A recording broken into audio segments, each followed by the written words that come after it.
Me llamo Juan Nepomuceno Carlos Pérez Rulfo Vizcaíno. Me apilaron todos los nombres de mis antepasados paternos y maternos como si fuera el vástago de un racimo de plátanos, y aunque siento preferencia por el verbo arracimar, me hubiera gustado un nombre más sencillo. En la familia Pérez Rulfo nunca hubo mucha paz. Todos morían temprano, a la edad de 33 años, y todos eran asesinados por la espalda. Estas son palabras de Juan Rulfo, recogidas por María Teresa Gómez en el libro Juan Rulfo y el mundo de su próxima novela.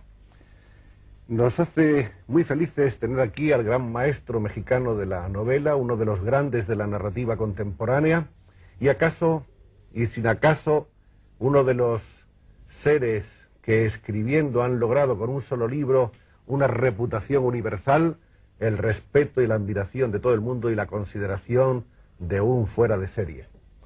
Juan Rulfo es, como saben ustedes, autor de dos libros fundamentales, Pedro Páramo y El llano en llamas, acerca de los cuales, acerca de su gestación, iremos hablando en el curso de esta conversación.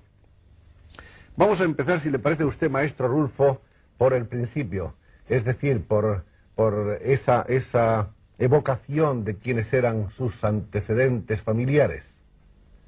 ¿Quiénes eran los Pérez Rulfo? Bueno, pues los Pérez Rulfo en realidad eran un apellido compuesto, ¿no? Se apellidaban originalmente Rulfo.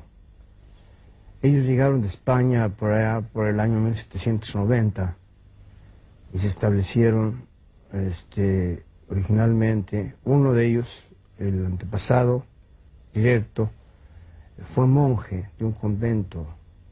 Era el mayor de la familia y el padre no lo quería y lo metió de monje.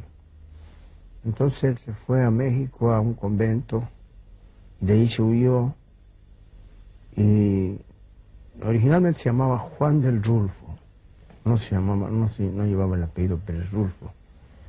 Lo que resultó después que este hombre se casó primero con una persona y después enviudó y volvió a casarse, pero él era combatió en las fuerzas de Calleja,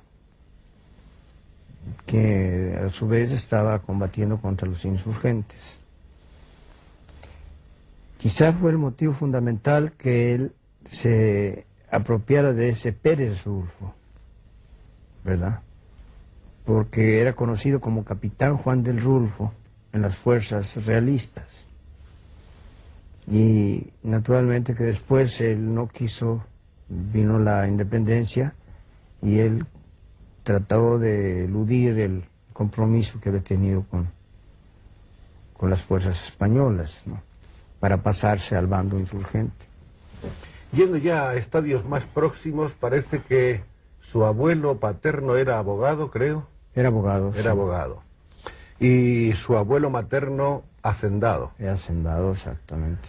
Más o menos los orígenes más inmediatos de Juan Rulfo hay que buscarlos en Jalisco. En Jalisco. En los altos, ¿no? No, en los bajos. Ah, en los bajos. No en los altos, sino en los bajos. En los bajos, sí. Bien, usted nació exactamente en Sayula. Bueno, no exactamente en Sayula, sino en un pueblo cercano a Sayula que se llama Apulco. Ajá, que- Pulco. que Porque es que pertenece- las biografías dan distintos nombres. Sí, Hablan de Sayula, hablan de San Gabriel, San Gabriel, hablan de Pulco. de Apulco, sí. Efectivamente, nosotros sí nacimos en Apulco. Lo que pasa es que es un pueblo perteneciente a San Gabriel. Ajá. Y San Gabriel a su vez es el distrito de Sayula. Y como es un pueblo que no aparece en los mapas, no figura en los mapas, ¿no? Siempre se da como origen la población más grande, Era un pueblo pequeñito entonces, el pueblo donde usted nació. muy pequeño. ¿Qué población tendría para entonces? Son unos 2000 habitantes más o menos. ¿Cómo era ese pueblo? ¿Se acuerda? Pues era un pueblo en una barranca, ¿verdad? Con calles torcidas todas, Empinadas. empinadas. Mi abuelo construyó en realidad casi todo el pueblo, el puente sobre un río, la iglesia. También él fue el autor de la construcción de esa iglesia. Y en realidad creó el pueblo. Pero vino después la rebelión cristera y entonces hubo una concentración y a toda la gente de los pueblos pequeños los concentraron a las ciudades más grandes. Fue cuando nosotros nos pasamos a vivir a San Gabriel. Porque parece que efectivamente la revolución cristera fue especialmente dura con ustedes. Con nosotros, efectivamente. Parece que sus padres y otros parientes próximos perdieron prácticamente todo lo que tenían. Todos, sí. No hubo más remedio que irse a probar en otro lugar. Claro. Esa revolución ocurrió en los años 1926 a 1928. Exacto. ¿Usted querría explicarnos un poco por qué se les llamaba los cristeros? ¿Cuál era el fundamento de ese nombre y de esa revolución? Bueno, los cristeros nacieron cuando se aplicó la Constitución mexicana de que debía haber un cura por cada 10.000 habitantes. Naturalmente que el pueblo se opuso, ¿no?